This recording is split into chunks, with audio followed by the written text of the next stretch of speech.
Hello दोस्तों, मेरा नाम है संतोष सरनाइक और आप देख रहे हैं हमारा और आपका प्यारा सा यूट्यूब चैनल। कैसा है प्यारा सा यूट्यूब चैनल। तो इस चैनल में हम आज डिस्कस करने वाले हैं अल्जाइमर डिसीज के बारे में। किसके बारे में? अल्जाइमर डिसीज के बारे में। सर, अल्जाइमर डिसीज क्या होता है हमें पता ही नहीं, तो आप क्यों डिस्कस करने वाले हैं? आपको पता नहीं इसलिए हम इसके बारे में डिस्कस करने वाले हैं सर। सर, अल्जाइमर डिसीज में क्या होता है? अल्जाइमर डिसीज में डिमेंशिया होता है। सर, डिमेंशिया मतलब क्या होता है? डिमेंशिया का मतलब होता है loss of memory. Sir, dementia का मतलब लॉस ऑफ मेमोरी होता है, तो अल्जाइमर डिसीज में लॉस ऑफ मेमोरी होती है। तो इतना ही है क्या अल्जाइमर डिसीज? सर, इतना ही अल्जाइमर डिसीज है। तो अल्जाइमर डिसीज में लॉस ऑफ मेमोरी होती है, तो उसमें हम ड्रग कौन से यूज करते हैं उसके बारे में भी देखेंगे, मगर थोड़ा और डीप जाएंगे। कैसा जाएंगे? थोड़ा और डीप जाएंगे। और डीप जाने के बाद हमें सब कुछ पता चल जाएगा अल्जाइमर डिसीज क्या होता है।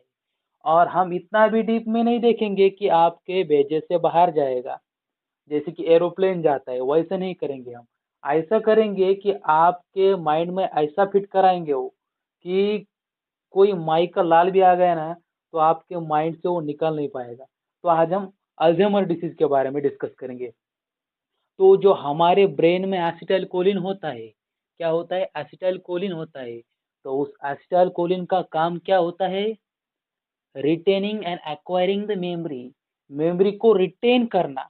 रिटेन मतलब उसको स्टोर करना और उसको एक्वायर करना। एक्वायर मतलब आत्मसात करना। उसको आत्मसात करना, मराठी में कहते हैं उसको आत्मसात करना, एक्वायर करना। ये काम होता है एसिटाइल कोलिन का। और अल्जाइमर डिसीज में क्या होता है कि एसिटाइल कोलिन का प्रमाण मतलब उसका जो लेवल है वो ब्रेन में कम हो जाता है या ना, क्या होता है? कम हो जाता है। तो उस कंडीशन में हमें क्या करना है कि एसिटाइल कोलिन का प्रमाण बढ़ाना है, उसका लेवल बढ़ाना है। तो उस केस में हम कौन से ड्रग यूज करेंगे? सर, कौन से ड्रग यूज करेंगे तो आप बताएंगे? हम आपको जरूर बताएंगे। तो पहले हमने क्या किया कि हमको एक बात पता होनी चाहिए कि दो प्रकार के ड्रग होते हैं इसमें, एक क्वाटरनरी अमोनियम होता है और एक टर्शियरी अमोनियम होता है। जो क्वाटरनरी अमोनियम होता है वो ब्लड ब्रेन बैरियर को क्रॉस नहीं कर सकता क्योंकि वो वाटर सोल्यूबल होता है। और जो टर्शियरी होता है वो ब्लड ब्रेन बैरियर को क्रॉस कर सकता है क्योंकि क्योंकि क्योंकि वो लिपिड सोल्यूबल है। इतना समझ में आया? तो नियोस्टिग्माइन क्वाटरनरी होता है और फाइजोस्टिग्माइन टर्शियरी होता है। तो हम नियोस्टिग्माइन का यूज कर सकते हैं क्या सर?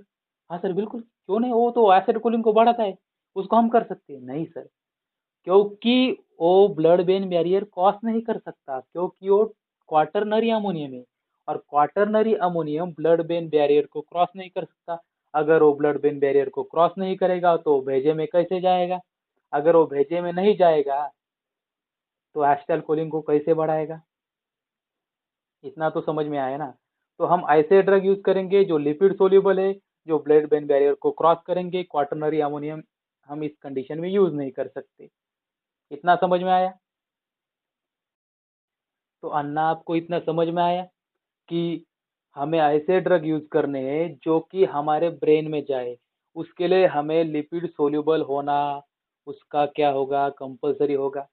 तो उस कंडीशन में हम लिपिड सोल्यूबल ड्रग यूज करेंगे। तो फाइजोस्टिग्माइन सर टर्शियरी अमाइन है, हम यूज कर सकते। हाँ सर, क्यों नहीं कर सकते? मगर फाइजोस्टिग्माइन ब्रेन में तो जाएगा। ब्रेन में जाके क्या करेगा? एसिटाइल कोलिन को बढ़ा देगा। एसिटाइल कोलिन को बढ़ा के क्या कर देगा? वो अल्जाइमर डिसीज को ट्रीट कर देगा। मगर वो पेरीफेरी में भी जाएगा। पेरीफेरी में जाके क्या करेगा वो? पेरीफेरी मतलब जो ब्रेन छोड़ के बाकी सब जो हमारा शरीर होता है उसको हम क्या कहते हैं? मतलब ब्रेन छोड़ के जो सारा शरीर होता है उसको हम क्या कहते हैं? पेरीफेरल कहते हैं। इसको पेरीफेरी कहते हैं। उस पेरीफेरी में भी एसिटाइल कोलिन का काम क्या होता है ये आपको पता है? एसिटाइल कोलिन सारे सिक्रेशन को बढ़ा देता है। अगर हमने अल्जाइमर डिसीज को ट्रीट करने की कोशिश की और उसमें फाइजोस्टिग्माइन यूज कर दिया तो ब्लड ब्रेन बैरियर क्रॉस करके अंदर तो जाएगा, उसको ट्रीट भी कर देगा अल्जाइमर डिसीज को, मगर बाकी साइड इफेक्ट तो करेगा पेरीफेरल में। वो पेरीफेरी में अगर वो हार्ट पे एक्ट हो गया तो हार्ट पे क्या करेगा? वो हार्ट पे ब्राडिकार्डिया कर देगा, मतलब हार्ट का कंडक्शन कम कर देगा। उसके बाद क्या कर देगा? सलाइवेशन कर देगा, जो मुँह से लाल टपकती है, वो ज़्यादा टपकने लगेगी कुत्ते के जैसे, और यूरिनेशन बढ़ा देगा। अगर उसकी याददाश्त भी बढ़ गई उस केस में, तो वो सारी जो उसकी याददाश्त है, वो सारी याददाश्त वो बाथरूम में ही निकाल देगा। तो उसमें यूरिनेशन भी बहुत बढ़ जाता है, तो बाकी के साइड इफेक्ट भी होते हैं। सर हम क्या करेंगे हम? आप बोल रहे हैं कि क्वाटरनरी यूज़ नहीं कर सकते, और टर्शियरी ये क्या कर रहा है, ब्लड ब्रेन बैरियर को भी क्रॉस कर रहा है, उसमें जाके ट्रीट भी कर रहा है, बाकी पेरीफेरी के साइड इफेक्ट भी दिखा रहा है। तो सर हम क्या करें इस केस में? तो हमने एक ड्रग निकाला कि वो ज़्यादातर ब्रेन में ही जाता है, उसका नाम था टैक्रिन, उसका नाम था टैक्रिन।